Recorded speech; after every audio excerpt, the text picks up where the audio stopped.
Fucking tea, nothing. All right, there you go. Welcome along to today's show. Kenny Cunningham, how you doing? Morning, lads. That was a masterpiece of timing. Just in before we went live. Watch our P's and Q's. Yeah, exactly. Yeah. Owen is here as well. How are you? Good morning, lads. Well, we're going to have a very good show today. We've got some good stuff coming up a little bit later on. Chrissy McKaigue joined us in the studio yesterday. He's all over the newspapers today, but we had a really in-depth conversation about Slot O'Neill and what their identity means to them and why they're probably one of the most important club football teams in the country at the moment. Going to be speaking about the Lee Keegan story that's also splashed all over the back pages. But more importantly, Kenny's here. How the hell are you? All good, yeah, all good. Yeah. I'm a slow burn me in the morning. Yeah. What have we got?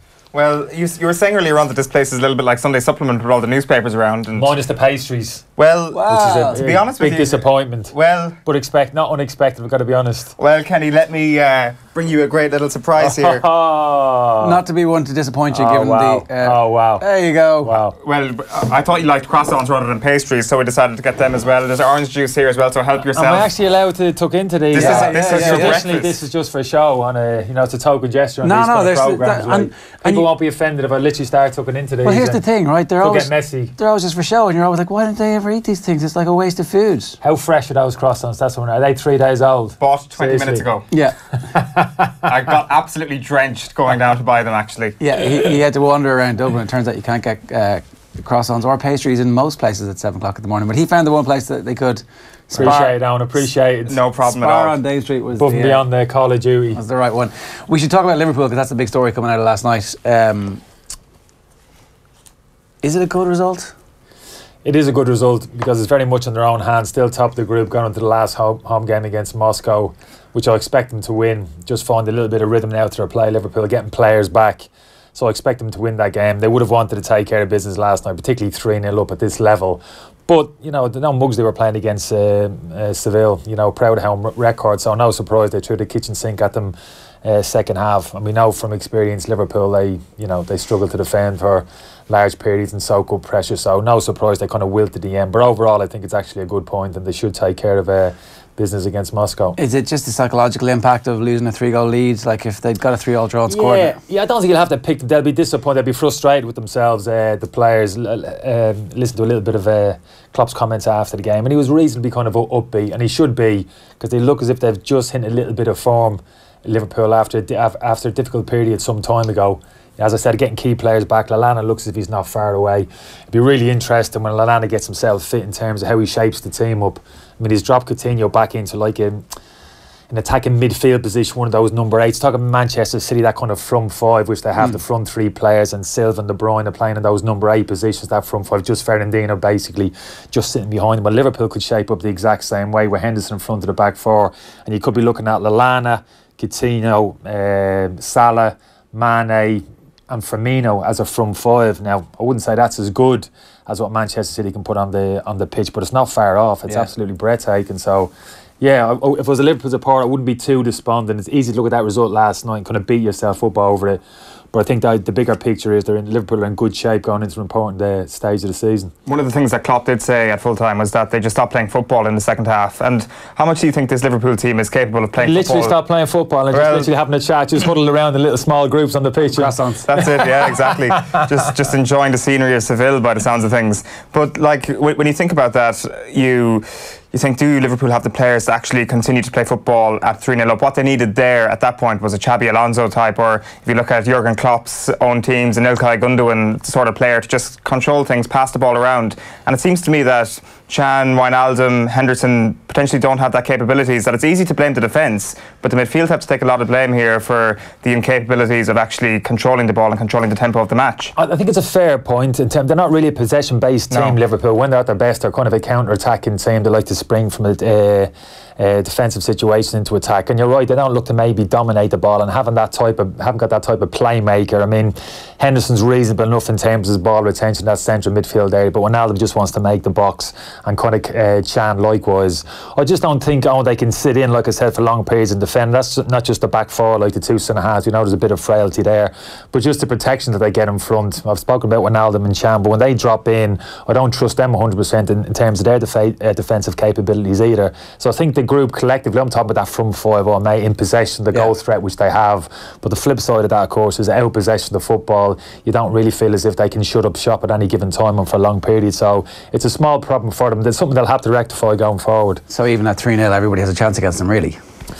Yeah, absolutely. For those, it just can't happen at that level. I mean, Kate is going to come in this summer, who I like, is more of an all-rounded play, give him more of a bit of a bite in midfield. It's a shame he's not available this season, because he would have given them another dimension in midfield. But there's a very small weakness in the team. But if they can rectify it, they'll be a lot stronger because of it. Would you like a cup of tea? Oh, a cup of tea, yeah. Cup of tea, yeah. How do you take it? As it comes. Black? Milk? God, no. Sugar? Oh, milk, yeah. No sugar. God, Milky tea, no sugar. All right, we'll get you sugar was given up for Lent many moons ago. Coming up on the show, let's run you through exactly how this is going to work for you this morning. As I said, Chrissy McKaigue is going to play us out at around about 8:45. That's a good 25 minutes in the company of an absolute superstar of the club game at the moment. Before that, we've got some Tadhg Furlong ahead of the game against the Argentina this weekend. The sports pages, we're going to run you through everything that's in those. We're running through the headlines on the back pages, and we're also going to talk Champions League in much more depth. An amazing win for Spurs last night, and they've really blossomed into one of the top teams in Europe. At least that was the view. I don't know if Kenny shares it. We'll get to that a little bit later on. But first, we want to talk about the Lee Keegan story. Mike Finnerty is on the line. Mike has this story in the Mayo News this week, and actually now this morning it's obviously all over the rest of the back pages as well. The hardest working man in Irish journalism, Mike. Morning, Ger. It's been a busy few days, all right. I'd say so. So just before we actually get to what the story is about Lee Keegan, you might tell us exactly how this all came about. Yeah, well, I met Lee last week for a sit-down interview as part of the build-up to the Mayo News Club Stars Awards. They're the awards we hold every year, usually in December, just to celebrate the best and brightest of Mayo club footballers every season. And Lee would have been a big supporter of the Club Star Awards. He would have won an award last year, and we sat down last week to help launch it, to do a photo shoot. And as part of the conversation, we obviously spoke about this rumour that had been doing the rounds in the last few weeks. In particular, it was, I suppose, a story that just started off as a whisper maybe 3 or 4 weeks ago, but snowballed incredibly quickly, and in the last 2 weeks was being peddled almost as fact by an awful lot of people, and obviously would have began inside the Mayo County boundaries. But I mean, by say 2 weeks ago, inside the last 10 days, I would have been contacted, and a lot of the guys in our office, I suppose, who would be seen as guys who surely ye would know if there was any truth in this, we were being contacted by people from right across the country and outside the country as well. It just seemed to really get legs, and as I said, was being passed off as fact. And so obviously, and Lee himself heard. Go on, yeah. Sorry, Lee himself had heard the rumours. Yeah, and obviously nobody had spoken to Lee from outside his immediate circle about it until we spoke about it last week. I wasn't sure if Lee was aware of it or not, and if he was, how he felt about it. But he was aware. He had been approached by quite a few people. His family had been approached as well by people who genuinely meant well, and were almost sympathising with his family about the news, and had again accepted it as fact. And that had obviously upset members of his family, and Lee just felt it was important to clarify the situation, as he said, and to get the message out there. So what was the rumour, Mike? Well, the rumour was initially that Lee was suffering with some sort of serious illness, that he got bad news of some sort, and then again, as the days went by and as the hours went by, in the last couple of weeks, it had hardened into the news that he'd been diagnosed with multiple sclerosis, and that's obviously a very serious condition, very serious disease. It affects the central nervous system, and as I said, it was just being accepted. And the speed with which it was travelling was incredible, and I suppose that's a sign of the times now. There's so many ways to communicate, social media platforms, and just, I suppose, the perfect storm in that he's such a high-profile footballer. There is a huge interest nowadays in the life and the welfare and the well-being of these elite athletes, and it just was incredible how quickly it seemed to get around. And I mean, you couldn't go to a game, you couldn't knock on your phone at some point in the day without somebody just inquiring whether it was true, passing comment on how awful it was. And, I think it was David Brady that tweeted yesterday, some people out of, I suppose, genuine affection for Lee Keegan would just seem to be spreading the rumour as well. And at no point, obviously, did anybody stop and sort of ask the question, well, is it true? Is this something that we should be adding to? Yeah, and so you're sitting across from Lee Keegan in rude health, with the exception of a couple of hip injuries that he's getting fixed, and he's looking at you going, Jesus, I have no idea how the hell this started. Yeah, exactly, and genuinely, that is exactly how he would have put it, that he just couldn't figure out, it's almost a guessing game, trying to figure out. I mean, you could throw out a few theories. He did spend a few days in hospital at the end of July. He was diagnosed with cellulitis in his foot, and obviously missed the Mayo Roscommon drawn game. And certainly around that time, there was quite a bit of talk about the fact that Lee did spend a few days in hospital on being treated for the condition. So that, unless that may have been where it initially got legs. Again, the way things are nowadays, it just seems that somebody somewhere started a story that Lee had wasn't well or had an illness, and then it just got added to, and WhatsApp in particular seems to have really taken hold in terms of a method of allowing stories to travel and to really get oxygen. And over the course of 2, 3, 4 weeks, it just snowballed completely out of control, to a point where it was almost just being spoken about in hushed tones by so many people. He must have been pretty upset about this, because, he obviously knows the truth that he's grand, but family members, no doubt, are being approached by people going, Jesus, it's terrible about Lee.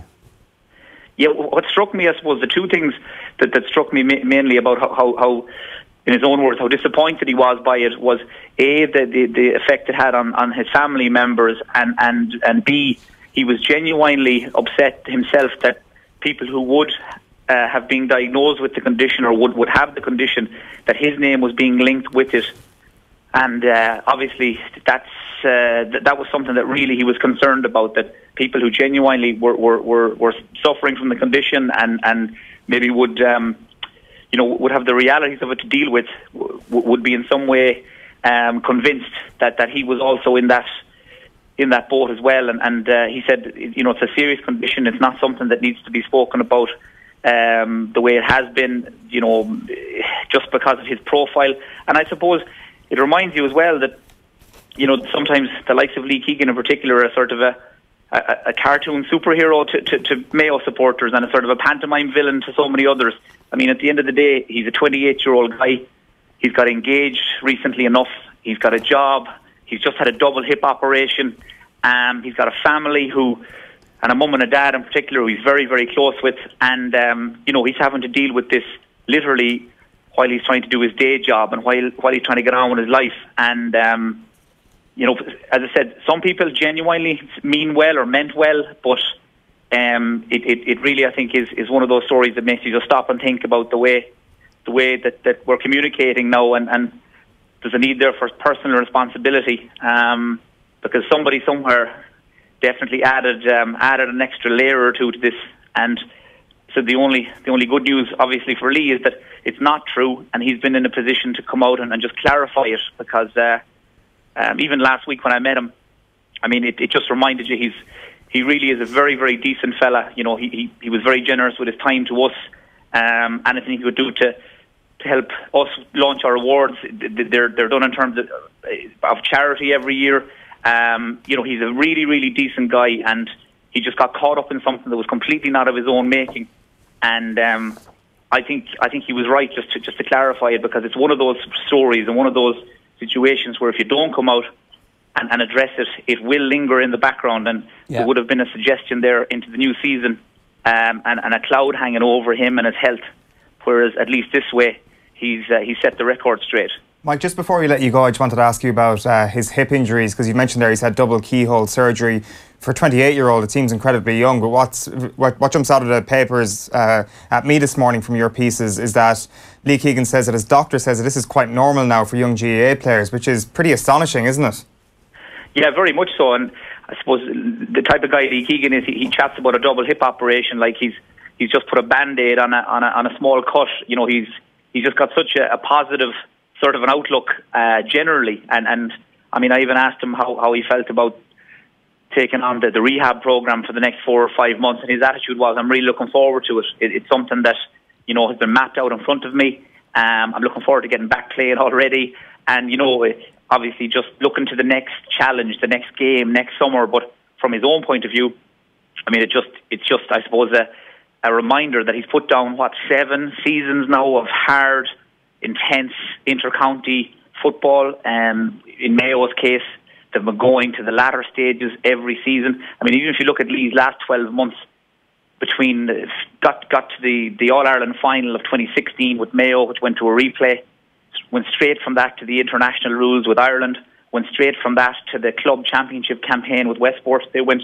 and won the All-Ireland in February, and literally within 6 days, he was back on the field for Mayo. 6 days after winning the All-Ireland with Westport, he came on against Roscommon in the Allianz League, and obviously then that ran straight into summer. So he's been on a relentless sort of a treadmill, and he made the point about those hip injuries that it's just it's wear and tear. It's literally running repairs on the wear and tear, and obviously the way he plays the game as well, so abrasive and so attritional, and he says himself he doesn't want to miss games. He wants to play every game. It's just I suppose a reminder that he's got a lot of mileage up, and he's just got to be careful now.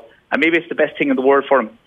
These 3, 4, maybe even 5 months that he's going to have to spend out just to build up the body again and give himself a break and let it recuperate. It's been pretty relentless. Yeah, for sure. Mike, great stuff. Thanks very much for sharing that story, and well done on the scoop. It turns out that Lee Keegan is totally grand apart from his hip injury, which hopefully will just be a spring off for him, and we'll see him again in the summertime. I was never a high profile enough to have rumours circulating about me about this, that and the other. I wish I had been. Could have denied him emphatically. It helps. The trick is not to deny them too quickly. You want it to kind of grow. You want to become a bigger story, then you have to intervene and make a press statement, the whole shebang. Like a tearful appearance on a breakfast. Family around you, like group huddle and all that type of thing. Yeah, it helps that there was no WhatsApp or Twitter, I suppose, as well. Yeah, that's true. Born in the wrong era. Clearly. Were there rumours about your teammates? Was that something that did happen that you'd be like, ooh? Which I started, absolutely. I was the one potentially fan of the Flames that your caller there was talking about. Oh God! Like a bad situation even was. Let's take you through the morning sports pages. These are the Irish headlines. This is a proper stunned in Seville. Liverpool leave 3-goal lead slip in Champions League. Really good. Yeah, it's proper Corkese. It's poetry. Liverpool leave. You know the way Cork people say leave when they mean let? Yeah, but I've never seen it in print. Liverpool let 3-goal lead slip in Champions League. Liverpool leave 3-goal lead slip in? That's what it is, right? I'm like... It's like Tony Lean speaking to us through the medium of actual... He's from Kerry. Well, do you say leave as well? Yeah, you would. Leave it in to your man. Leave it behind, like... Well, that's leave it behind is leave it behind. That's true. Sorry, no, I know what you mean. Yeah. No, it is. It's proper. Leave it into the square to the big lad. South/southwest. Yeah, that's impressive. Definitely. There you go. I think it's, local dialect. Yeah, I like it actually. On the back page of the Irish Independent, it's Seville draw net loss for Reds, which is pretty good in its own way. And Keegan forced to dismiss MS rumour as well, carried there in the back page. Brogan raring to go for Dub's 4 in a row quest is an interesting one there. Bernard Brogan will be available to Jim Gavin once more in 2018 after Gavin himself made it clear that he still has a role for him next year. And fears grow for the future of Payne as Ulster confirm headaches persist. That's a pretty grim story there about Jared Payne. It's one of those you'd almost rather having a broken bone than this kind of prevalence of headaches on a constant basis here, because it's hard to actually pin down what's going wrong here. So it's worrying signs there with Jared Payne. Certainly Rory O'Connor there with the story on the back page of the Irish Independent. The Herald, the main story is obviously Liverpool losing the plot. They've got John Giles saying that Matic is the main man, not Pogba from Manchester United. And then Anthony Daly is taking over at Kilmacud Crokes. This is a Frank Roach exclusive on the back of the Herald this morning. Anthony Daly is going to be the manager of Kilmacud Crokes, the club team. He's rejoining Richie Stakelum. I think they would have worked together in the past when they were in charge of the Dublin Hurlers. So a very high profile appointment from Kilmacud Crokes. On the back page of the Irish Daily Star, it says Bizarro. That's a pun on the name of the man who scored the equaliser for Sevilla last night. Cop crumble as Sevilla claim draw, reads the sub-headline. Mark Not So Social to run up is another story there by Mark McCadden on the back page of the Irish Daily Star. That is, of course, Mark McNulty, the Cork City goalkeeper who sang that song about the Lily Whites, telling them to do something or other to themselves in the build-up to the FAI Cup final. But he was told to stay away from the FAI Cup final by his wife, not from his teammates. Yeah, that's a bit harsh. From social media in lead up, not from the FAI Cup final. You've got the Lee Keegan story there. Also a 6-year deal to keep O'Neill green. So that's Michael O'Neill set to be given a bumper new 6-year deal, which is incredible for an international manager. And I thought I was done for Ireland, says the headline regarding Ian Keatley, who seems very sprightly at the moment. Yeah, he's doing really well. 6-year deal too much for an international manager, or exactly what? I think it's irrelevant, the length of that contract. I don't think it's got any bearing on whether he commits himself to Northern Ireland, whether it's a 6-year or a 16-year contract. And what people forget, invariably there's little breaks and clauses and those kind of contracts. On the sofa, it looks as if they're making a huge commitment to kind of Michael O'Neill, but there'll be all sorts of breaks and clauses in there. So no, I don't think that'll be any kind of bearing in terms of what decision that Michael makes, whether to leave or go. He should probably take this opportunity now to get into club football if that's what he wants to do. Otherwise, he's going to be an international manager, and that's what he'll do with his career, right? This is your opportunity now. Yeah, it's a different challenge. People automatically assume, he wants to get back into club football. It's a different type of challenge, and generally speaking, that is the case. The day-to-day involvement, working with the players, generally as a manager stroke coach, that's why you enjoy the kind of dynamic within the dressing room. You do miss it when you're apart from the group, but some managers actually miss it more than others. And I think the challenge of international football, you know, coming together for a short, intense period of time, and obviously having a little bit of downtime in between, actually quite attractive to some managers. I know Michael's reasonably young, but he may just like that type of environment, how it works, how he operates. And I'm not sure about the Scottish job. I know people are putting 2 and 2 together. He's got a house. He's got a house in Scotland. Well, there you go. It's got to be the Scotland job, isn't it? But like the American job, he's been linked to it. I just feel, I don't know Michael particularly well, but I think the US job for me would have its attractions. Yeah, you got to in America. It's bucket list stuff, isn't it, for a manager? Oh, it's Cheesecake Factory over there. I mean, it's just big draw for me. Yeah, really, yeah. One of the biggest menus in the world, the Cheesecake Factory. Oh, my big portions over there, bigger than what you're giving me here this morning. Yeah, 3 croissants isn't bad. You haven't touched one yet. They are edible. The orange juice is rancid, by the way, I've got to say. Is it? Sugar free. Is that why you picked the brand? You just literally picked it up off the right. Yeah, I did, yeah. 60% sugar free. But I looked at the cheapest stuff. Yeah. Firm then wobbly is the headline on the back of the Mirror Sport, which isn't actually that bad. Tottenham put Derby days behind them to win their group. Dutch prove City are only human until late strike from Sterling. That was like the headline writers had like already written, and then Raheem Sterling scored a late winner for Man City. So it's all football all the way on the back of the Mirror today. On the back of the Sun, it says you're taking the piss.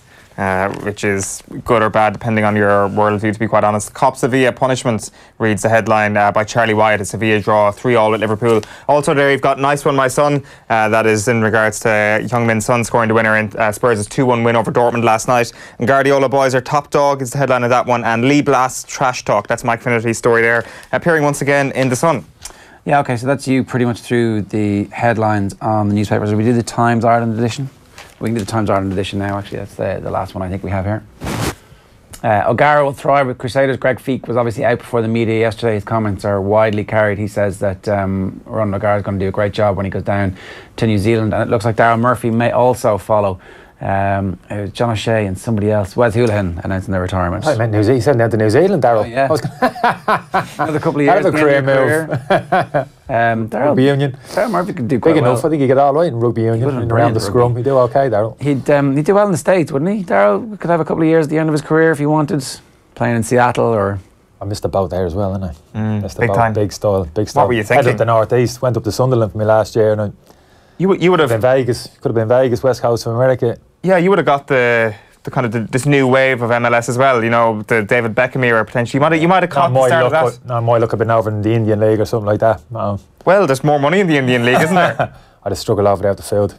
That'd be a big problem for me, Jay. Yeah. Massive problem. Not a big spicy man. No, not at all. Right, Oh, God, no. Yeah, barbecue sauce I struggle with, let alone. Too hot? Oh, too hot. Yeah. Yeah.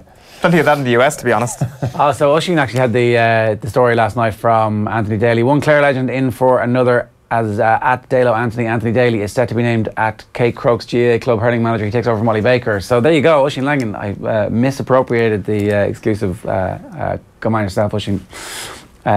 So Anthony Daly, it's a big signing for Kilmacud, because Ollie Baker would have been there last year, as Oisín's tweet points out, but Dalo obviously getting involved back in club hurling in Dublin, and suddenly you'd have to say It's the next step to getting all these great footballers over to the hurling side, isn't it? get them to come back. Not going to start dominating the hurling as well, are we? Surely. We're saying it would be great for hurling. No, you're definitely not going to start dominating the hurling.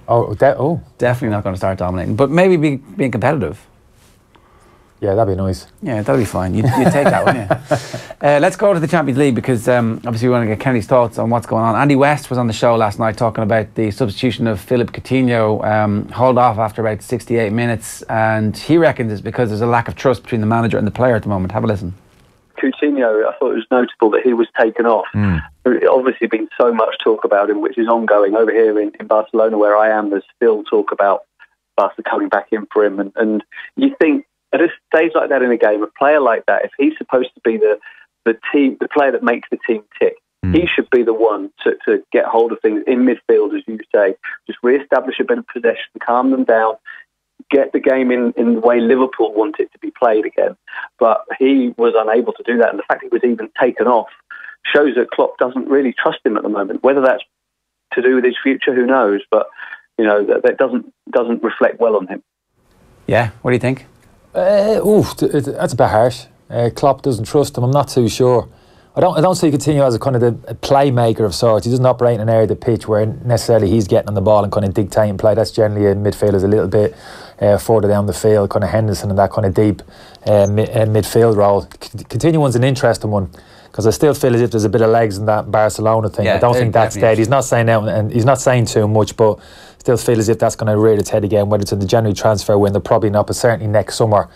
Wouldn't surprise myself if Liverpool kind of short term resigned themselves to the fact that he's going to be moving on, but they just need to get the best out of him between now and then. But I don't see I haven't seen any kind of dip in terms of performance levels from Coutinho, but it'd be a small worry going forward in terms of his kind of medium to long term future. So what is the team when Lallana comes back into it? When Aldum drops out and Lallana just replaces him effectively, so Lallana and Henderson, and then everybody else is a forward attacking player? Well, I don't think the shape will change. He's pretty committed to kind of the 4-3-3 formation. It continues an interesting one linked with Barcelona. People saying, Dembele's come in, he spent the money now on Dembele. But I think Dembele's earmarked to a different position. He's playing left of a 3 for Barcelona, Dembele, when he came into the team. And I think they're looking at Coutinho for one of those number 8 positions, that V-shaped in midfield, those 2 advanced positions, those 2 number 8s, where kind of Iniesta now is coming to the end of his career, and kind of Rakitic. I think he's got Coutinho earmarked for one of those roles, which is where Klopp is using him of late. I mean, he's very versatile. Yeah. Coutinho, he probably, if you ask him where do you want to play, probably is a number 10 really, to be honest with you, with 2 holding midfielders behind them. They're kind of a little bit more defensive responsibility when you play in that kind of number 8 position. But that's how I see it. But when Lallana comes back, I don't think the shape will change, but it's a very attack-minded formation, like I said, because when you drop into a defensive shape, I mean, Lallana, to be fair, is busy. I mean, he doesn't shirk it. He gets around the pitch, he makes tackles. He's the one, generally speaking, who starts that kind of press, makes tackles, get close to people. People kind of follow him. But him and Coutinho as a pair in front of Henderson, you'd have your reservations in terms of dropping into a sound kind of defensive shape. Yeah, so is that not a little bit flawed? Because ultimately you're it is. I think that's potentially been a problem. People talking about the back four, it's not good enough, but for me they just don't get enough protection, not enough defence minded, certainly centre midfield players, but they can't play any different. Liverpool, the better teams can drop into a different type of shape. They can put 2 permanent centre midfield and just lock down that central midfield area. Liverpool can throw a 2 in there. They can pull Chan alongside Henderson, but it's not watertight, because Chan, for me, again, doesn't really enjoy that side of the game. He just just wants to get involved a little bit higher up the pitch. Not the most mobile, he's not the most dynamic over 10 yards, having to plant his feet and go in the opposite direction, track runners. So Liverpool at the moment can't actually drop into a real kind of defensive mode, defensive mindset. They need to get another player in. That player is obviously Kaya. He comes in, you pair him alongside Henderson, then Liverpool potentially can play with it a different way. They can play with central midfield pairing, and they can play with a number 10, and they got a number of them. Coutinho, Lallana can play in those that number 10 position as well. So they'll be a little bit more flexible in terms of how they can approach games next season with that extra kind of central midfield player. But not at the moment. They're a little bit restricted in terms of how they can play. What have you made of their reaction to the Spurs hammering? Because it seemed that everything was rosy up until last night, and then they realised that Alberto Moreno is still terrible at football. Yeah, it's feast for a famine, Moreno. I've got a little bit of credit from Moreno that he's actually picked himself up. Yeah, in fairness he has. Yeah, because he was literally absolutely getting pelters left, right and centre, from maybe Liverpool fans included. Like, he got an opportunity this season, so shows a little bit of character from the player, a little bit of mental fortitude as well. He's kind of put all that criticism behind him. He's been able to box that off, just concentrating his game. And his form's been decent, to be honest with you. He's got forward well. When I've seen them play defensively, I've still had my reservations about him, but I'd give the player a little bit of credit in terms of how he's turned things around to a certain extent in the Liverpool jersey. Yeah, he was terrible last night, unfortunately, and you're not letting that go, yeah. Yeah, he I didn't see the game, the whole of the 90 minutes game. I was eyes on the Spurs game, obviously, but. Yeah, but the reaction overall, if we do, like I suppose at the start of last night, Liverpool would have bitten your hand. Well, maybe not bitten your hand off, but they certainly would have taken. Oh, don't start! It's one of my pet hates. If you'd offered Liverpool a draw before the game started, you just can't. You can't get back to that mindset. The game happened to pan out as it did. So I wouldn't say they'd be scaring from the game last night, but certainly frustration. I know dressing rooms, you go into after a result like that, people would be screaming, the whole shebang, the crossouts would be getting thrown across the dressing room floor, particularly ones as hard as that could actually cause some damage. But so I think it'll be that. I think they'll put it behind them very quickly because they'll recognise the quality of the performance first half. 3 goals away to Seville. They now look, we're onto something here. We know we can go and hoard teams, even the very best teams around Europe. So I think they'll put it behind them very quickly. BBC are reporting this morning that the Sevilla manager at half-time told his team that he'd been diagnosed with cancer. I've never heard of any of this before. It's only breaking this morning. This is Barizzo. This is coming from Spain. That's a bit crazy, isn't it? It's like, wow. Yeah. You've dropped that one on the stair, like. Well, it's just coming through this morning, so the BBC only published it like 40 minutes ago. I've literally never heard of anything like that in sport. Performance didn't actually, first half performance didn't actually bring it on, did it? Like, 3-0 down against, I know that's probably close to the bone, but yeah, that's a very odd headline. Yeah, and it's a weird thing to do, isn't it? It's like, and I mean, obviously it gets a response from the players, but like, you would have said the response from the players was because, anyway, the game, none of us actually, you didn't see the whole game because you were doing the Spurs game, but yeah, we'll anything that gets a reaction, what they're saying, like good man management, anything that gets a reaction from the players. Hopefully it was a case of after the game he came back in and said, I gotcha. Hopefully that's the case. Here's the results from last night. So Spartak and Maribor drew 1-1. As we'll talk about in a minute, Dortmund beaten at home by Spurs. Dortmund not going great this season, but still a come from behind win away from home in Europe for Spurs, puts them in the box seat there. Nicosia 0, Real Madrid 6, 2 more from Ronaldo. Napoli beat Shakhtar 3-0. Besiktas and Porto drew 1-1. Man City beat Feyenoord with a late goal from Raheem Sterling, and the 3-3 draw in Sevilla that we were talking about. Monaco, absolutely awful this season, hammered at home. That's shattered a few coupons. Real Madrid winning away. Apoel. Yeah. And doing it in such style as well. So talk to us a bit about the performance from Spurs, because there was a small sense that maybe there would be a hangover from the Arsenal game, and that actually they've kind of already achieved in this competition, and their goal is delivered. But to come from behind away at Dortmund, not bad. No, it wasn't bad. It was a kind of hard-fought victory. I was a little bit disappointed, actually, the quality of the game from both teams. It wasn't the best. It was kind of a professional performance from Spurs, nowhere near their best, but it didn't have to be, because Dortmund, I thought, were poor on the evening. I was really disappointed with them. Some fantastic attack-minded players, some wonderful individual talent. Aubameyang in particular, Yarmolenko has really impressed me this season. Probably one of their best players, but they're so fragile defensively. They're so open. They really are. It's just not accepted. It's not good enough at this level. And they're getting found out now big time, both at the Champions League level and in the domestic league. Bartra played last night. A young 18-year-old Zagadou who came in. They signed him on a free from PSG. He was their best player, head and shoulders, 18 years of age. He was actually leading the back line. Toljan at right back at an awful evening, just so open. And Spurs, like I said, without being at their best, you know, were good enough to get to 3 points. 2 good finishes, smart finishes. But no, little bit wouldn't have been blown away by Spurs' performance. You're talking about pick themselves up after the weekend. They did to a certain extent, but they still need to improve. Missing some key personnel, obviously. Alderweireld's a miss for them. Wanyama, for me, hasn't been spoken about a lot. He's been a big miss in that central midfield there. His physical presence, his dynamism in there. They need to get him back into the team. But yeah, overall, the bigger picture in terms of actually winning the group, in terms of the calibre of opposition they were up against, fantastic achievement from Spurs, considering I don't think they've been at their best. Even the draw away to Real Madrid in the Bernabeu, which I watched, not at their best. The worst game I've seen Eriksen playing the Tottenham jersey was that particular game. So that's the encouraging thing from Pochettino's point of view. They've actually topped this group with Real Madrid and Dortmund. I'd say wouldn't say a poor Dortmund team, but they have their limitations. But actually, without being at their very best in a number of those games. Yeah, like honestly, I think that's a great sign for Spurs from where they have been over the last decade or so, where they could have these amazing performances. You know, you think back to the Gareth Bale season, and it was all a bit of a house of cards. Whereas this time, at least when they're not playing well, notwithstanding the fact that they lost the North London derby, generally they're able to scrap things out, and they're assuming a different persona, a different personality. Their identity is different. Yeah, absolutely. You have to win in a number of different ways, and obviously there's games coming thick and fast, high-profile games, high-intensity games like Champions League and the domestic fixtures as well for Spurs. So big demands on the players, and they stood up reasonably well so far. Still feel as if they need to get those key players back into the team. That said, though, I think the players who've stepped in, Winks is, I wouldn't say a revelation, but he's acquitted himself very well. Sanchez, for me, has got better since the start of the season. Made a few little individual errors towards the start of the season, but he's very young, of course. Big transfer fee. I think people maybe looked at him and thought, really, 35 million? Oof, not sure about that. But for me, he's really grown over the last kind of month, even in Alderweireld's absence. He was really impressive last night, so he's going to be money well spent. But they're in a good place, Spurs, but need to up it when the bigger games come along, particularly the knockout stages and the Premiership games they'll have coming up between now and Christmas. They need to find another gear. They're better than what they're showing at the moment, but you're right, it is a good sign. They can win without being at their very best. And I think Dele Alli kind of represents that a little bit, doesn't he? Because he wins the ball back for one of the goals last night, and it seems that he was happy enough playing on that left roll yesterday. I only saw the highlights, but I'm not sure. You're scratching around here, you're searching now, aren't you? Well, I am. I'm going to ask try and tell me where he was playing. I was watching the game, you weren't. I'll tell you exactly where he was playing. In the highlights reel, it seemed that he was playing wide left. Is that true, Kenny? That is not true, Owen. Right, okay. Sorry to slap you down. It just goes to show that you don't learn anything from watching the highlights.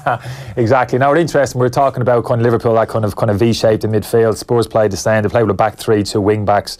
They played with a centre 3 in midfield. Wings had the base of that V, and they had Ali and Eriksen playing those advanced positions, and front 2 up front. Some played just off Harry Kane, more of a 3-5-2, which they've kind of reverted to of late. So still, Ali and Eriksen have got the licence to break forward from those deeper positions. That's what he needs to do, Ali, because he's at his best for me when he's arriving around the penalty box. When he gets within 10-15 yards of Harry Kane, he can go and link up with him, and he can actually make the box. He makes good runs into the box, and he's brave. He can get on the end of things.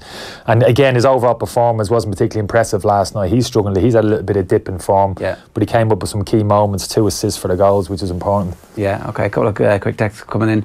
Liverpool were comfortable for the last 25 minutes, but you just knew Seville were going to score late on. It did have that bang of a match where, 3-0, 3-1, 3-2, Well, the thing about that last night was that in commentary they were like, this is a case of can Sevilla go on and win this game, as opposed to can they go and get the equaliser. But then Klopp brings Milner in and he brings Chan in, and it seemed that they managed to stem the tide a little bit. Like, obviously Sevilla had control of the ball, but they weren't cutting them wide open. That's the point that Noel's making on Periscope. Liverpool were comfortable for the last 25 minutes, but you just knew Seville were going to score late on. Riley's removals on Periscope says, I'm not impressed with Klopp. He's changed nothing since he's been here. Ancelotti wanted to bring a new spine in, and that's still what the team need. Well, Ancelotti, really, would he have been the right manager for Liverpool? Would that not have been like really boring football with like... It's a bit... What are you basing that on? Well... That boring football he produced at Real Madrid, or that boring team at AC Milan he was in when he played, or... No. Okay. I don't think the I agree with the point, like Ancelotti wanted a new spine. I think that's what we were talking about, weren't we? Just kind of reinforcing those areas in the centre of the pitch, that central midfield area. Obviously another centre half, but that's taken as a given. Yeah. So I think the point's a good one from Riley. Is that a Christian names today? So Riley's removals. Riley's removals. It could be a shop. Could be needing that removal. I might get a business card off him by the end of the show. If anybody else wants to get in touch, we're live. Does he work in the UK? I'd say it's Dublin only. Based, all right. I don't know actually. Get back in touch, Riley. Kenny needs some removals done. You can get us on youtube.com/offtheball. We're now on instagram.com/offtheball as well, and you can also get us on Periscope or on facebook.com/offtheball. So any way you want to get in touch with us, there's whatever your poison is online. Are we actually on the radio? We're not on the radio. No. I don't really want to get into this because it is quite confusing. We're not on the radio. No. All right, fair enough. Not on the radio. We're on online radio essentially, as in you can listen to us live if you don't want to look at us. If you're on the move, if you're driving, you can listen to us. That's what I was worried about. Explanations like that totally throw me into confusion. Yeah. Yeah. So we're not on the radio basically. How would you normally access? Well, this is the buzz for me. The kind of radio shows. I'm traditionally been a big radio listener. That kind of early morning show, kind of a breakfast show, that kind of format kind of really works for me. I've always kind of enjoyed it. Traditionally going to train in the car, the lads in the back causing mayhem. Me being the driver, the sense of one radio one type thing. What's the relevance of that? I don't Jerry, help me out here. That's a cheap shot. Yeah, but that radio's that early morning slot for me has always been a good one. So yeah, that was the car that was dangled in front of me a little bit. The kind of early morning breakfast show. I kind of bought into it light, but I've been you haven't been duped. Duped it's probably an accurate word actually. You go on to offtheball.com and it comes across audio only if you want. So you could be sitting in your car driving along, listening to us right now. I'm sure there are people who are going. Audio was good. Audio was better for me because I'm still not happy with the video cameras in here is an odd. That's a strange dynamic for me. What would you have been listening to? What was your breakfast radio fix when you were? Not tunes, just a bit of chit chat, the early morning chit chat. Five Live. Footballs, a little bit of Five Live. Back in the day, that would too heavy. Get a bit too heavy. Five Live, you know what I mean. So local Birmingham radio, more likely, or well, the problem was the Birmingham. I was only in the car for 10 minutes, so I was literally in and out. London was different for the first. That was the first 8 years. That was literally could have been a 2-hour stint in the car. M25 on the way over to Wimbledon's training ground. Chris Tarrant or something like that. Would you have been listening to? Chris Tarrant, potentially so actually. Yeah. Bit of everything, a mix, current affairs, sports. Yeah. Just a bit of a bit of buzz. It's just like the buzz of it. That early morning show. Yeah. Breakfast show. Yeah. We're trying to create the same thing here. Yeah. Trying is probably the appropriate word. No, we're doing all right. Well, we can put a poll on. So before we move on, we should talk about tonight's fixtures. It's I think we can get them up. Barca Juve.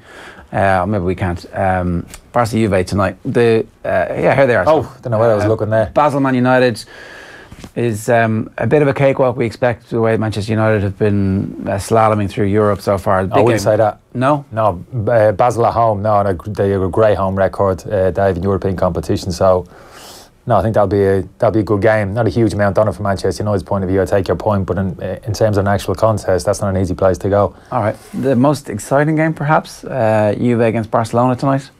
No? Oh yeah, I'll give you that. Yeah, sticking your neck out there, jumps out. Yeah, absolutely. Juventus under a little bit of pressure in that group.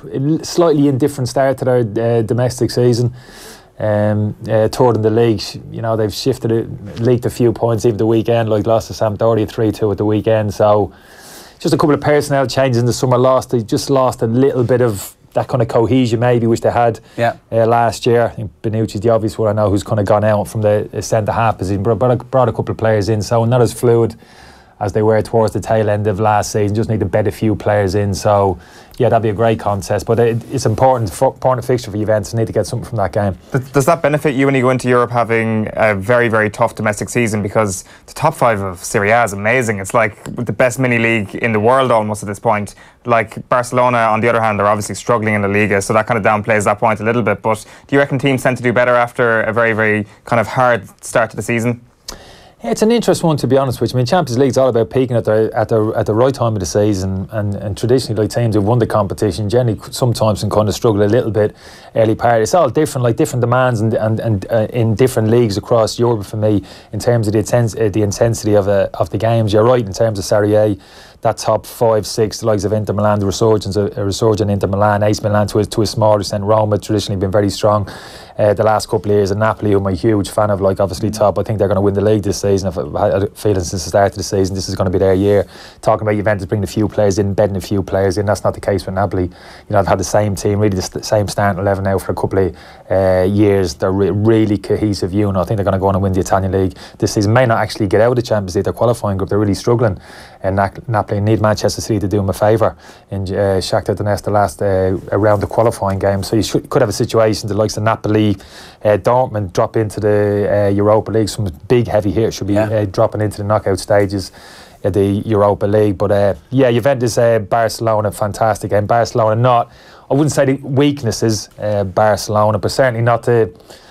I don't think they carry that aura of invincibility about them that they did a couple of years ago, despite the fact obviously they've got a healthy league. Obviously got a healthy lead over Valencia it is at this moment in time, who are the closest to them. They're playing this weekend though, so maybe they're not going to win the league. Yeah. Maybe that's not just done. Chris Smalling is in the newspaper today giving out about Gareth Southgate, saying that I'm actually a really good footballer, and Jose Mourinho took it as an excuse. So the direct quote from Chris Smalling. I'm a really good footballer, Gareth. I hate you. I can pretty much. It was like, I'm good at the defending and all the other things that a footballer needs to do, because I agree with him that he's better than everybody else. I agree with the premise in terms of Southgate alluded to his last squad. Look, I want to play a certain way, 3 centre halves, ball playing centre halves. I want to travel into midfield, be comfortable on the ball, and that's the ideal for me. But first and foremost, you've got to be able to defend. You have to have that defensive mindset. You've got to be good in 1v1 situations. You've got to sense danger. You've got to see, you got to anticipate danger. So all of those kind of natural defensive attributes, like for me, you need to have. And I'm actually a fan of Chris Smalling. I know he gets a huge amount of criticism. A lot of people wouldn't even have him in the Manchester United team. He's my first pick in the Manchester United team at centre half. I mean, Lyndon has had a difficult time coming to the football club. Boy, for me, is still a little bit raw. I'm not getting too carried away with Phil Jones' performance this season. I've seen a lot of him play. He's had a decent start, but again, I'm not a huge fan of Jones. I wouldn't trust him 100%. Smalling for me is actually the most complete player. I'm not saying he's world class, Chris Smalling, but for me, I think he's got a point certainly in relation to the England squad. He'd be in there for me to be in the starting lineup. There's his quote there. Southgate didn't put him in the squad, but Jose Mourinho, so he faced the press before the Basel game and set beside Mourinho. Mourinho used this as an excuse to just absolutely excoriate the England medical team.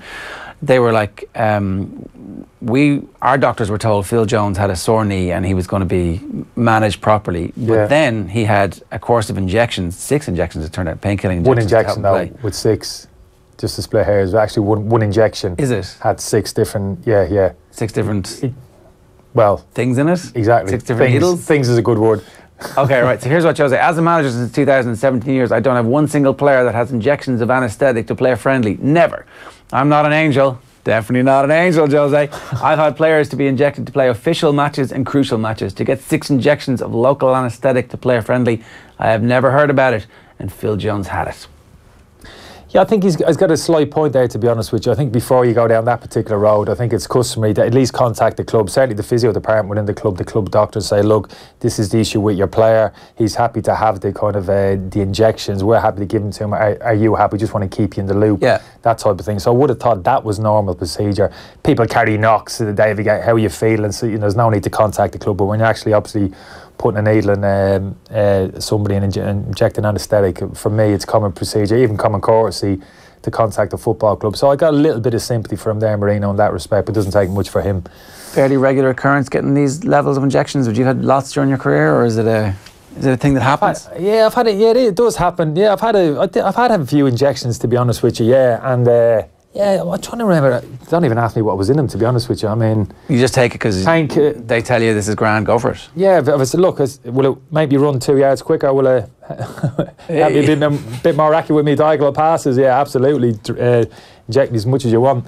But yeah, there were occasions, just as, a bit of discomfort there, wherever it was, a little pain, just numbs it, just gets you through there. As long as you're not causing yourself any kind of, long-term damage. And so a lot of the time you're not. It's just a case of kind of masking the pain for that kind of hour and a half, obviously a little bit throbbing after the game. But again, as long as you're assured, look, you're not doing yourself any long-term damage here, you got to just suck it up and get on with it. But if you don't know what's in it, how do you know you're not doing long-term damage? Well, that's obviously there's an element of trust there between you and the physio department there at the football club. Players nowadays obviously educate themselves, a lot more information out there. But obviously back in the day, to use too much of a cliche term. Not to name any physios or whatever, but like the physio works for the club. They're not working for you. And so if there's any long-term damage, you're like 40 years down the line, and sure, which club did it happen at, Kenny? It's nothing to do with us. I think you're right there. There's a small conflict there. That's even come up. I think that's been relevant in terms of the kind of concussion issue on the pitch, like doctors coming on, managers. He's all right, and the doctor being put in a very difficult position there, so it's not an easy one to manage that. I think that's a certain level of trust you build up a relationship with your physio doctor over a period of time, and hopefully he's got to be a strong enough person to stand up and do what's right for you. Sometimes, like I said, people think, injections, what are you injecting into your body, this and that. Generally speaking, it's not much. You would have had it like just over a short period of time, not too often. Like it wasn't something that you'd had at the end of your career. It's like every I wasn't injecting myself every week. No, because there are definitely players who are getting to that point though, where it's like, to get out there, I just needed some stuff. Dermot on Twitter says, how's that cross on going down, KC? Not very well, it turns out. That was a comedy prop as opposed to actual food. It's still not a good look, is it? I'm still a bit unsure in relation to the cameras in the room. Cross on and dangling out of the corner. What a legend Kenny is. # old school. Adrian O'Sullivan explains it very succinctly. You're on computers, Kenny. That's where we are right now. We're on computers. Wow. So am I technically in cyberspace? You are in cyberspace right now. You're in the Matrix. Wow. Keanu Reeves. Love that film. I haven't heard anybody use the phrase cyberspace since about what was that film in the 90s? Is this another put down? No, it's just picking up the baton from Mo now, are you? Doing it? It would have worked better if I could have remembered the film. The Net. Sandra Bullock's The Net. Oh, wow. A classic. Yeah, I thought you were going to say Miss Congeniality there for a minute. But no. Also a classic. The sequel, a massive letdown though. Right. Hidden depths of the Sandra Bullock. I'm a bit of a film buff. I could continue this conversation for quite some time. Go on. Yeah, well, let's park it. It's not a great film. It's not a great film. I think the sequel is a very poor film. I think the first one is it's a good popcorn flick. I think she's overrated. Sandra Bullock is an actress. The Blind Side is good. She's overrated. She wins an Oscar for The Blind Side. She's got a great depth, as in like she's won a Razzie and she's won an Oscar, which kind of just is incredible. I think she's the only person to have both awards. No, I go a bit deeper than that when I'm looking at the qualities of an actor. I don't look at the awards like saying someone they've won a league title. He's a great player. You got to look a little bit deeper at that, their individual qualities. Same as an actor, stroke actress, you know what I mean? She's no Kate Blanchett. She's the Jimmy She's no Kate Blanchett, is she? No, yeah. Right. Well, that was an interesting turn. Mark Lawrenson reckons that Liverpool could be up for sale in the next 2 years. That's the thing with Klopp, is that he doesn't, his priority is just let's play this way, let's score goals, let's do this and let's do that. And he's slowly kind of getting there. But I have to reiterate, he's just, FSG absolutely love him. It's kind of, they very rarely come to the games anymore. They just let him get on with it. He knows what he's doing. And also, when you're looking at the whole Liverpool thing, you're then kind of looking at the Americans and saying, okay, what are they in it for? Are they in it for the glory? Possibly not. Are they in it to maybe in a year, 18 months, 2 years to sell it on? Absolutely, definitely so. And I would say that, the thing about that, if you're a selling organisation, you look at Liverpool and everyone around the world goes, whoa, I love to go and watch Liverpool. Forget a little bit about they're not good defensively. So, honestly, it would not surprise me in another 18 months, 2 years when FSG kind of go, you know what, it's for sale, and they would absolutely double their money at the very least. Yeah, it looks like they probably will double their money. Then Mark Lawrenson speaking last night on Off the Ball with Joe, and more good quality football analysis coming from 7 o'clock on the show tonight. We'll run you through some of the other stuff that's coming up on Off the Ball on News Talk a little bit later on tonight. Just to run you through the front pages again, most of the Irish papers are leading with stunned in Seville or some variation of that. The Examiner, Liverpool leave 3-goal lead slip in Champions League. And then it's Seville draw and net loss for Reds on the back of the Irish Independent. We're going to run you through the headlines, but there was one thing that I hadn't brought up just yet. This is Kieran Shannon's column on the back of the Examiner today, and it's really good. It's about how Martin O'Neill needs to change as a coach and to evolve. Needs to tell the team who's playing maybe more than an hour before kick-off. He's saying, to look bringing that up in the next press conference with Martin. Well, so he's comparing him to the Al Pacino character on Any Given Sunday, who goes through this journey in the film. Oh, another good actor. Oh, now you've kind of That is a classic. That is a great film. And he was Shay Gibbons' new autobiography as well, isn't it? Any given Saturday. Saturday, exactly, yeah. Named by some punter on Twitter. deviating slightly. But that was the point, is that like he was an old school character who actually ends up having this massive row with the media and barging over one of them, John McGinley, I think it is, who but by the end of it, he realises what I did before isn't going to continue to get me to where I need to go now, and somebody needs to have that conversation with O'Neill and say, you need to change a little bit. These players will not respond the same way you would have responded to Brian Clough, or even the way that the Richard Dunne era player at Aston Villa would have responded to you. This is a different squad. You need to coach them. You need to make them better players. You need to stop telling them that they're technically inferior to the opposition. Yeah, all I'd say to that, Jared, is like, obviously we're making big presumptions here. We're on the outside kind of looking in. I mean, some people are closer to the setup than others, like have their ear to the ground to a large extent. But I don't think it's telling any lies to say probably Martin doesn't like to tax the players maybe too much in terms of the days leading up to the game, in terms of preparing the players' organisation, the tactical side of things. You know, I suppose it's maybe not a right or wrong. Some people might say you go your own way in that respect, but for me, like, I kind of struggle with it from a general point, getting away from kind of Martin, the Ireland team, just from a general point, speaking about it. I mean, I was lucky enough, I walked around under 19s like last year for a period of time. And it was just, the time with the players was absolutely invaluable. And every moment we go, whether it's on the training pitch, or more importantly, actually in around the hotel, you can't have them on the training pitch all day for obvious reasons. But the time spent with them in the hotel, in the video analysis room, walking the individual units, the defensive unit, midfield unit, walking in small groups, individual walk with players one-to-one, sitting down with them, talking them through their role with the team, and just getting it prepared in terms of the defensive, offensive setup in the team. Everybody understands the roles within the team. And I think that's taken as a given in any, I'd say in this era, I think in any era, to be honest with you, particularly more so now, I think players kind of want that information. And I really feel as if you're kind of, like I said, on a general point, I really feel as if you're handicapping your team if you go onto the pitch and you're not fully prepared. The players are not fully prepared. I think you have, as a coach, as a manager, as a management team, you have a professional responsibility actually to the players to do that work. I think it's a given. And it's no surprise, you look at the best teams around Europe, look at the teams in England, the top teams, the managers, Guardiola, we've spoken about Mourinho, Klopp has been prevalent this morning, Pochettino, Conte, they're absolutely manic.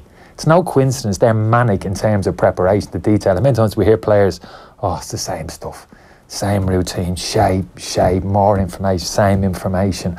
But it's done with a reason. You know, there's a method to it and there's a logic to it, and they reap the benefits. And these are managers who are coaching the very best individual players in the world. If there was an argument for any manager saying, oh lads, off you go, you're the best in the world, you don't need any instruction, but they don't do it. So they obviously realise the value of that type of work, that type of preparation. And for me, I'd say I put my coaching hat on. I'm not qualified to do most things, but the one thing I'm qualified as a coach, I've got a coaching certificate, doesn't mean I know what I'm talking about. But my general experience as a player, I couldn't get enough of that information. That gave me confidence going onto a football pitch, whether it was club or international football, knowing I was prepared, knowing I had clear pictures in my head, knowing what I was actually going to face in terms of opposition team, individual players I was going to be up against. I needed that kind of reassurance going onto the pitch. Do you feel that maybe there's not enough of that in Irish football, that our culture hasn't been that way down through the years, coming from the top down, all the way back to Jack Charlton, where, you know, it seems like there would have been a certain amount of work done on shape, but it was only done the game planning scenario would have been, we're going to hoof it up, press up, and that from that point forward, that's kind of the amount of work would be, we have one style of playing, and if it goes wrong, and that's our culture? Yeah, but even I don't think so, to be honest with you. No, I don't think it is necessarily our culture. I think we have our own kind of. It'd be nice to have our own kind of identity to a certain extent in terms of how we play. I think that can evolve over the period of time.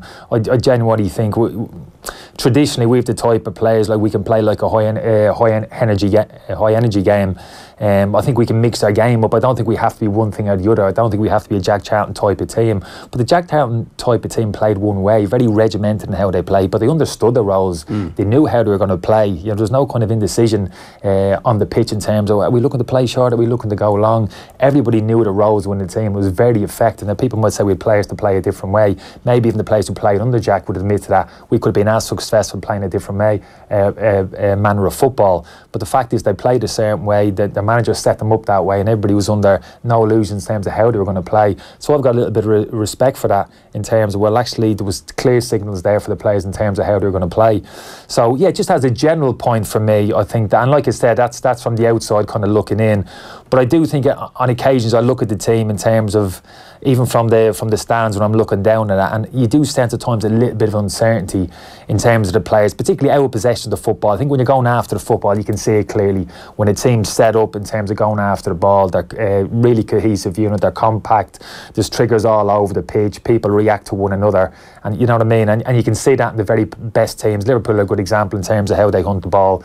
Pochettino's teams, all of those teams, you can see it, it's evident, it's jumping, you know what I mean? You can see it clearly, like on the football pitch. So I think if you were asking me, people talk about, oh, we're punching above our weight. We're not punching above our weight, and that's not a criticism of Martin or the players. But we are not. Punching above our weight implies that we're playing to our maximum. There's nothing more to come. This is as good as it gets. Yeah. But it's not. And nobody hits their maximum in sport generally. Nobody collectively hits their maximum 100% week in, week out. We got to get as close as you can to it. And if you were asking me, where's the biggest jump we can make with this team? Where's the biggest improvement that we can make? It's not in terms of the type of football that we're playing. It's not getting the ball in and making a few more passes and keeping possession, trying to become a kind of a possession-based team. So I have no problem going back to front as early as possible. For me, it's when we haven't got the ball and we actually go hunting the ball back. That's the big improvement. That's the kind of 15-20% jump that we can make very quickly, because we like to hunt the ball. We've got honest players who'll actually do the graft, they'll do the hard stuff, and if we can get a level of organisation to that as well, we can become even more effective, I think, as a country, and enjoy even more success going forward. Yeah, okay, so there's definitely room to improve. I think that's kind of in keeping with what Kieran Shannon was saying, that actually there is a way for us to get better, and primarily that's through coaching and revering the notion of coaching and actually asking the players to improve, as opposed to not taxing them too much in the couple of days before a game. Yeah, it's that happy medium. But I think players, towards even the end of my career, Ger, I've noticed the players wanted that information. They were open to it.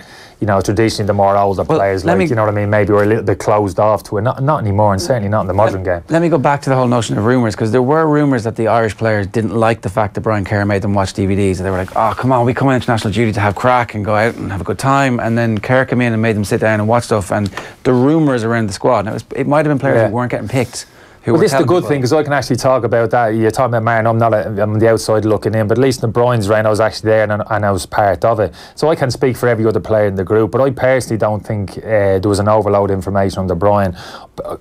I might be the exception to the rule. I couldn't get enough of it, to be honest with you. Like I said, those 20-minute, 25-minute sessions in the video analysis room for me were invaluable to me. In fact, you know, me and a couple of defenders, maybe myself personally, I would have got hold of Brian McCarthy, who was the video analyst at the time. Brian, if he got to 15 minutes, and need to have a look at a couple of these lads that haven't seen a winger play before. There's the lad who came on for a sub their previous game, because you wouldn't be familiar with all the international players, so that type of thing. So for me, now, I personally thought Brian struck the balance absolutely right. It was left to me actually doing it. I'd probably be 10 times worse. Yeah. But that's just a personal thing. So obviously you have to factor in terms of the players. You don't want to tax them too much. But generally speaking, players know, they moan as much as they do. And I was the biggest moaner of all. But they understand the importance of that information now. It's helping them. It's helping them achieve their goals in terms of qualifying for major championships. They want to be on the biggest stage of all, and to do it, you have to do the work. And I think generally speaking nowadays, players buy into it, and I think they embrace it, and to a certain extent they expect it. Is the door still open for Brian at the FAI? In what capacity? I don't know, is it going to be a consultancy basis? Is it going to be in development? It surely seems, after everything that's been written over the last couple of weeks, that it's somebody not only that we should get in, but somebody that we perhaps need. You know, I think that's a fair point. I think as a country, you know, you need to embrace everybody, the talent pool out there. We talk about players, but even in terms of coaching ability, managerial ability, Brian's got a huge amount of experience, so you understand that. You know, things aren't as simple as that. We all know how kind of politics works, personal relationship up at the top, all of those things kind of influence it. But you're right, I think in a country such as ours, as small as a country as we are, we've got to tap into all of our talent pool. And I'm not just talking about players here, I'm talking about ex-players with kind of their coaching ability, Brian's managerial experience. We love to see us pull all of that kind of talent together. We've got to use as much as that as possible, as we're doing in other areas. Rugby, probably haven't got the time. Again, I look at the rugby team under Smith in terms of, we're talking about kind of organisation, how they prepare playing to your strengths, understanding the weaknesses of the opposition, targeting the weaknesses, being ruthless in your execution. Jim Gavin in Dublin is probably a good example as well. These kind of principles apply across the board in all different sports. Yeah, Jim McGuinness comes up in the Kieran Shannon piece. He's saying that at some point in the future, his approach will actually be the right one for football in Ireland. I know there's definitely a reticence within the football community to embrace Jim McGuinness because he comes as an outsider and hasn't served his time, is the general consensus. But anyway, that would have been his philosophy as well. It's like, get the analysis, talk up your own team, give them self-confidence, create the identity, give everybody a clear definition within their roles, and if anybody steps outside that, they're gone from the team. And it worked for Donegal.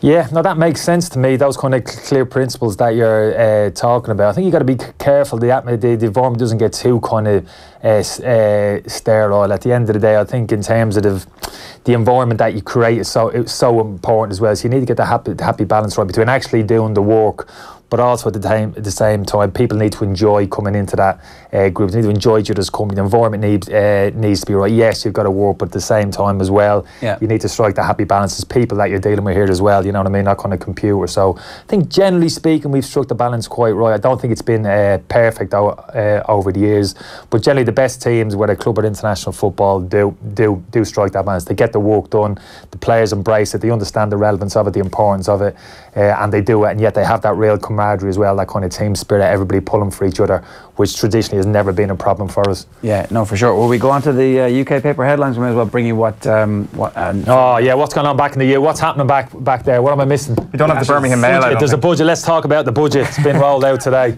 That'll have people switching off in their droves. Electric cars. We're all going to be driving electric cars in London by 2021. Yeah, pretty much. No way, no chance you get me one of those cars. With no driver? Oh, no driver. No driverless cars. Like, as long as they have a radio that can tap into cyberspace.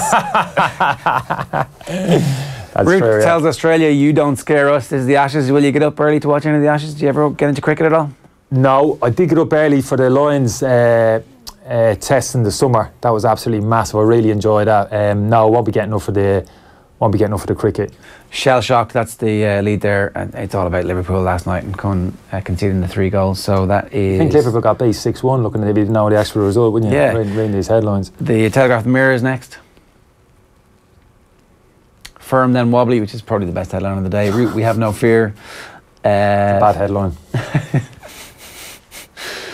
Okay. Next up, it's the Indy. Both Liverpool and Spurs making the lead here. Klopp, it feels like we've lost, and then they get home and they realise actually they're still top of the group. So again, more Joe Root reminding that Australia that the Ashes hasn't all been one way, and then Tottenham top the group. Not the best photograph of Harry Kane. That's a good trip, the Ashes trip. I saw a picture in the paper yesterday. It had like a swimming pool deck on one of the big cricket grounds over there for the public to jump in, have a bit of champagne, bit of splashing around, MTV cribs, that type of thing. Yeah. But you can literally do cricket matches is going on in the same period. Yeah. They have that at the Jacksonville Stadium in the US as well, but they've got it. Well, they used to have a crap football team to actually watch, whereas the Ashes is probably a bit more of a better spectacle to watch, is it? I just wonder if the players would be using that as a potential warm down coming off the pitch when they're actually have their stumps bowled over. The temptation is to jump in there with a.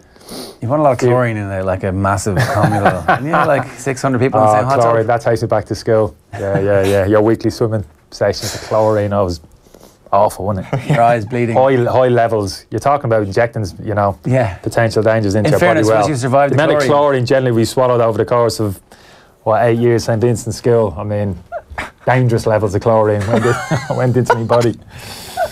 After that, whatever the antibiotics are, anymore, because nothing left to educate myself on that one. The Star, here we go. This is Klopp chaos. Boss goes crazy as Kop blow a 3-goal lead. I mean, Kop, we're away from home. He goes crazy in most circumstances. Exactly. Goals scored, goals conceded. It's same reaction, isn't it? Exactly. It's like the Star are reaching for something there. We're going to bring you the front page of the Star. Amir Khan, hissy fit Amir is big jungle fake. Oh, he's putting it on. I saw the first episode. Oh, he was weak. What did he do? Ran away from a snake? Ran out. Oh, get me out of here. First time I've heard in about 3 years. Get me out of here. Had enough. Little cockroach or something. Straight away? Squared him up, yeah. I thought it was a snake. He was out there. It was a snake. I'm exaggerating there. But they're proving that he's a fake because he had a picture taken in a club like a couple of years back with, like, you know, one of those kind of show pythons that they get in nightclubs. I don't know, maybe you haven't ever seen them, but maybe you have. I don't know. It's gone to the wrong nightclubs. Maybe they're the type of clubs. Never them in rumours. And I never saw python in rumours. Well, there'll be a few snakes around. Yeah, boom, boom. See that one up on. Jesus. Moving swiftly on. Amir Khan, are you going to watch I'm a Celebrity? Is this the type of popcorn TV you love? No, look, I've got a hammer, haven't I? The Celebrity Bake Off. I've tuned into a couple of episodes. That's just stumbled upon it, like, so I got that thrown at me, like the Bake Off. But I have tuned in a little bit over the years, actually, because I think it's very well presented. I think it's very well produced. You'll know this lad's been in the game. The two lads who present the show, yeah, very, very sharp, very good. Like, you know what I mean? Yeah. Not saying present company, you know. Exclude, yeah.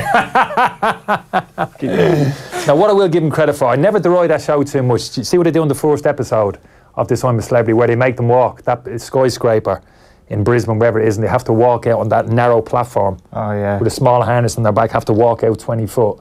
They're literally like about half a mile up. Have you not seen it? No. So before you start ridiculing the people on that show, have a look at the very first episode in terms of what they have to do. It's like proper fear of heights. Have you jumped out of a plane? Never jumped out of a plane. Right, exactly. Have you jumped out of a plane? No, that's my point. You got to give these people a bit of respect. Okay. You jump out of a plane and land in the jungle. Yeah, fair enough. Okay. But if anybody ever wants Kennedy to jump out of a plane, I'm sure. Oh, No. How much would you have to get for a charity? No. You just wouldn't do it. I would be poor TV on these things, because I would literally be so stubborn, and I wouldn't even ham it up in terms of I can't. I'd be literally no chance. Not doing it. Nah. Not having that, pal. No. I'd be getting headlines in terms of miserable Dublin. Yeah, that'd be great. That's exactly what they need. They need a villain. But snakes, spiders, everything, you're okay with that? But just not heights? Yeah, heights I'm getting worse, because the young fella now is dragging me around all the theme parks, and then he's a big theme park fan. And even then, I'm really at my limit at this moment in time. And some of the rides, kind of Alton Towers and a few others we've been to, I'm really at my limit with it. Yeah. My stomach though, I get the old stomachs, the waltzes, not the old waltzes, the old traditional one. Now, I used to struggle on them back in the day. That's not a good sign, is it? Well, back in the day, they were crazy. Like, there was actual humans spinning you around as well as machine. Yeah, that's true. Definitely making you puke. Last three headlines for you. Daily Mail, I think, is next. A sterling job. City win group and unleash England's super kid Foden. That's Foden, the 17-year-old, coming on for Yaya Toure, who's 34, literally twice his age. He looks like, I haven't seen a little bit of him Foden, obviously in the under-17s, looks a wonderful player, and people say he's going to, the pathway for young players, but it looks like an exceptional talent. This fella's with the squad for quite some time, Guardiola was saying, so I think he's going to get his opportunity. Where does he play? Is he like a David Silva type player? Yeah, he can play kind of wide of a 3, and even at that kind of that number 10, right. I think potentially, yeah, lovely footballer, you know what I mean, technically high level, head up, can see a pass. 17 years of age, real talent by the looks of it. Guardian headline next. Ashes pressures on Australia, not England, insists Root. It's like, no, we're not worried about this. And then Everton to dispute Niase's diving charge. This is, what do you think of this? No, I think this is a can of worms. I understand the principle of what they're doing, but if you, did you see the challenge the weekend? There was contact made. There's contact. Yeah. So now, for me, it's an obvious one. If there's no contact, the player throws himself to the ground. The player tries to initiate the contact himself, as we've seen. I've seen players throw their legs out, actually make the contact. Absolutely. But when there's actually contact, and now you're making a judgment call on whether there's sufficient contact, for me, that's complicating things. They should have drawn the line in the stand in terms of no contact, and even no contact. Yeah. For me, is not black and white. I've seen players throw themselves in tackles 2 foot. Players jump over them. Yeah, well, that's fair enough. Miss them. Yeah. No contact, but it's a foul. They unbalance them and they go down. That's not a dive. Yeah.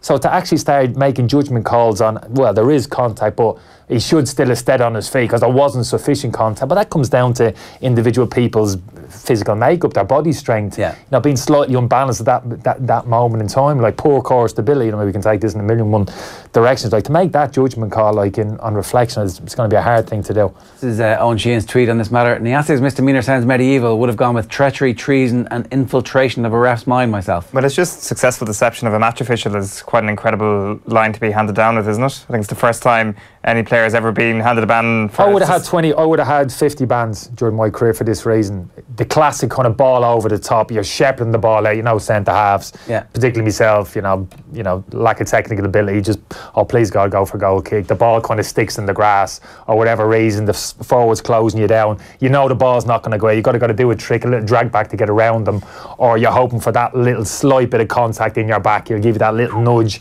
in your back. Is that sufficient? Was that sufficient contact to make me fall over? Absolutely not. But as soon as I felt I was hitting the deck, because I knew 9 times out of 10 I was going to get the free kick, which I did. Now, technically, could I have stayed on my feet? Yeah, absolutely. So Kenny Cunningham, world-class diver, is what I'm hearing here. Yeah, well, exactly. Yeah, absolutely. I'd have to say it, but that's like this is common. That's what I'm saying. This is the problem. They've actually created no contact, and you're throwing yourself down. Now, absolutely, that's an easy one. Players understand the parameters there, but now, contact, but you could have stayed on your feet. Really? Yeah. Plenty of practice in those chlorine-filled pools in St. Vincent. Diving, yeah. Right, we've got to move on. One more paper. It's the Sun for you. The cowardly lion. England hit back at Lizard of Oz. So they've dressed up that Australian who called them pussies yesterday as looks like Jordan Henderson. There's a ringer for Jordan Henderson in the line outfit. I think so now. Is it the moustache and the fake? I think so. I think the cheekbone was the whole thing there. No, you're not having that. Jordan Henderson, no? And then they just have the match reports and Smalling giving out about not getting on it. Right, so we're going to post the full interview that we did with Chrissy McKaigue. He dropped into studio yesterday ahead of Schlockneil against Cavan Gales this weekend in the Ulster Club football final. He was speaking ahead of the AIB GA Ulster Senior Club Football Championship final, where they face Cavan Gales on Sunday. That's the 26th of November. Follow the hashtag The Toughest for all the information on that. It was a really interesting chat. We will post the full thing on facebook.com/offtheball and youtube.com/offtheball at lunchtime today. We get into Schlockneil, the club versus county debate, and national identity in 2017. Before all that, Kenny, thanks very much. It's great having you in today. Yeah, enjoyed it, lads. You can have a bite of the croissant now, because we're going to some video. Tadhg Furlong was speaking with Oisín Langan in Carton House ahead of the game against Argentina at the weekend, and talking particularly about the scrummaging against the Pumas. Argentina coming up over the weekend, that's always, I suppose, the cliche is that it's a tough challenge against the Argentina pack, but they're all around a good team. Yeah, they've got the pack as well, but they've got a lot of talent. Yeah, I suppose you take away, their strength of scrum, maul, lineouts. They also, have a half-back pairing that are, really, really exciting, like to play rugby, bring runners in very, very well. You get Landajo and Sanchez there, so they can play with width, they can play with depth, and they're also really good at bringing their wingers in into space. As a front five forward, being close to the ruck, I suppose a fair bit. You really have to be on your tippy toes for that, and especially around the ruck with Landajo there. He's a really, really dangerous player, a top quality player, to be fair to him. You mentioned there that obviously in the past you've been forced to fill in scrums, but how much of your week is about looking at the opposition scrum, trying to get any kind of read, or is it mainly on yourself? How does that work, match preparation wise? Yeah, I suppose I suppose everyone's different in a way. What I like to do is I like to have a look at the opposition scrum, I suppose get my head around what's coming, but then a lot of the time in the scrum you have to focus on yourself as well. You can't, our setup, how we connect with our second rows, or how the hooker and the loose head are working with you. A lot of that is in your control and doesn't majorly change week to week. I suppose you look at their scrum and you see maybe where they're trying to bring the force or angle, or where they like to attack to go forward.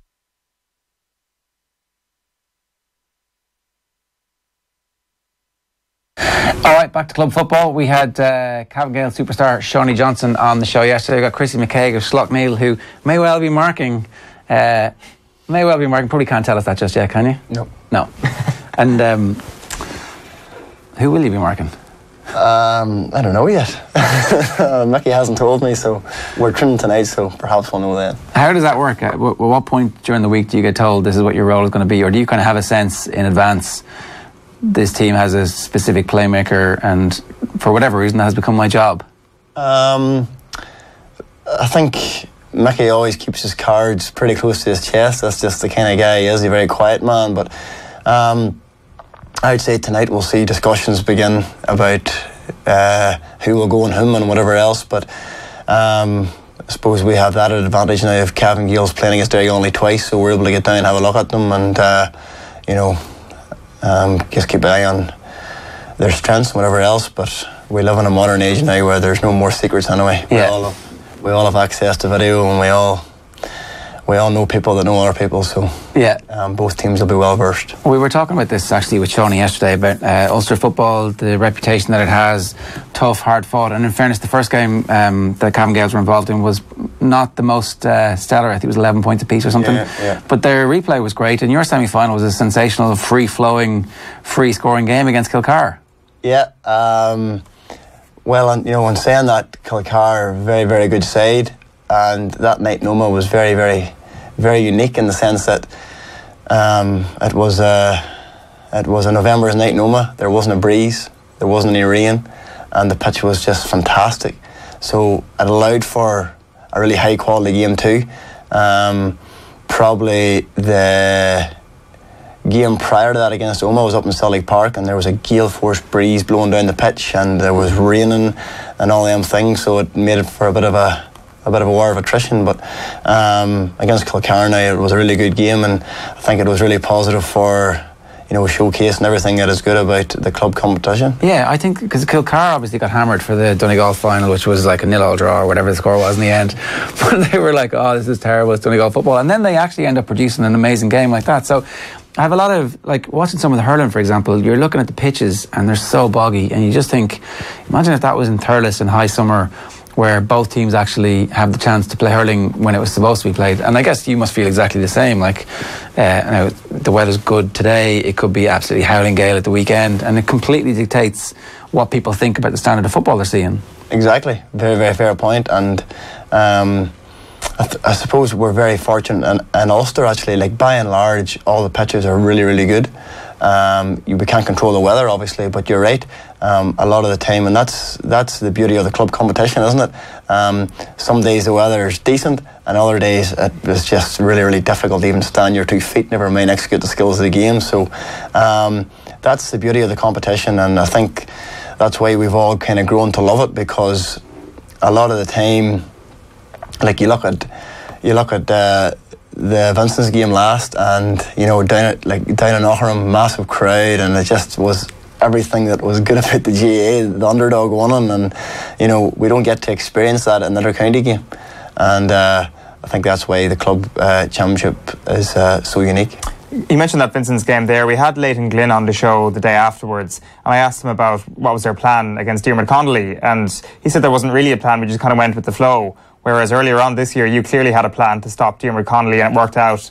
Like, how long in advance were you working on that? Was it something that was in the pipework for a few weeks beforehand? Tell us the truth. I will tell you the truth, and the truth is that of course we had a plan for Diarmuid Connolly. Of course we had a plan for Mossy Quinn. Of course we had a plan for Shane Carty. All these players are quality players, but the one thing I will say is that Mickey Moore, it's in his DNA. His thing as a manager is that he is absolutely meticulous. He's meticulous in his preparation, and he's particularly meticulous in his in the way that he actually analyses the opposition. And he really would sicken you at times. He's ringing you, and he's talking to you about it all the time. You just after winning the championship game, and he's already sitting at the dinner table with you. What do you think of him? Who do you think should go on him for the next day? He's just completely fascinated by Gaelic football. He's completely fascinated by that side of the game. And I know for a fact Mickey's head for the last 2 weeks has been just Cavan Gaels or Derry Gonley, Cavan Gaels, Derry Gonley. Probably the saving grace for him now is that he's had in his head as Cavan Gaels now. And he will just have zoned in Cavan Gaels. He was the 2 games down in Clonus. He'll be watching the videos and whatever else. And, the great thing with Mickey Moore is he respects every player. And he maybe sees things in players that are lesser known that maybe other managers wouldn't see. On both sides, on your side as well, obviously. Well, yeah, he knows us inside out, but every team we go to play against, we always tend to look at the Diarmuid Connollys, we tend to look at the Shawnee Johnsons, we tend to look at the Conor Myers from we played against. But Mickey Moore never misses the other guys that add to that team that maybe other people would overlook or whatever else, or underestimate. And that's what makes him such a good manager. It'll not just be about curtailing Shawnee Johnson or done this weekend. It'll be whoever Cavan Gaels have and whoever they have who they have coming off the bench, and that's why he's such a good manager. Like, I hate to stick to last season because I'm coming to the Dr. Crokes match, but it seemed that in terms of stopping the opposition that day, I think Crokes scored 1-9, was it? Yeah, like, something like that. That's certainly like job done on that end, wasn't it? That obviously there's no sort of consolation from losing an All-Ireland final, but certainly Moran's plan in a defensive perspective worked that day. Yeah, I did, and well, I suppose the bedrock of our success over the last number of years has been our defensive record. I suppose the last game against Kilcara, conceding 17 points doesn't look that great on paper, but when you actually go and analyse that game, some of the points and scores Kilcara took, there wasn't much you could do from a defensive point of view. Yeah. Some of the scores were just unbelievable. You know, you had Paddy McBurdy, who at the minute, along with Conor McManus, in my opinion, is the best forward in the country. On current form, he's up there, and he was in hot form that night. But a couple of our players kicked points that night that were unbelievable. But likewise, we probably scored scores that night that we haven't been used to kicking either. But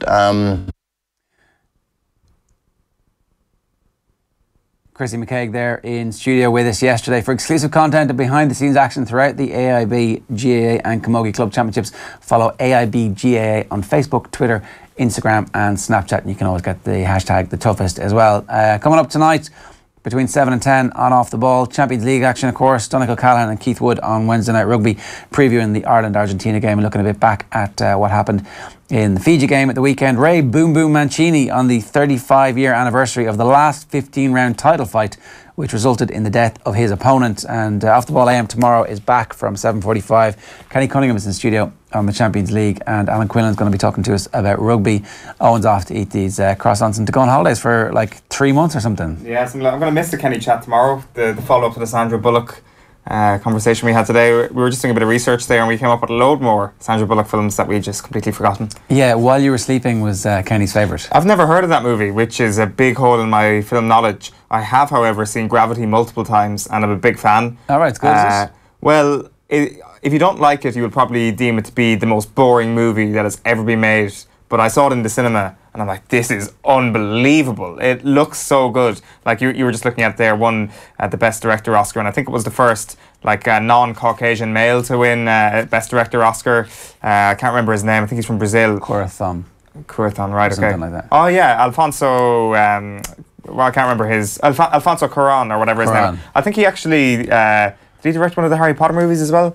But yeah, so you're going to have to continue that conversation with Kenny tomorrow about Sandra Bullock in 3D. More half-remembered Sandra Bullock movies coming your way on the show tomorrow. Enjoy your holidays on, and that's us for today. As ever, you can watch us on facebook.com/offtheball, youtube.com/offtheball, instagram.com/offtheball, and I've left one out, twitter.com/.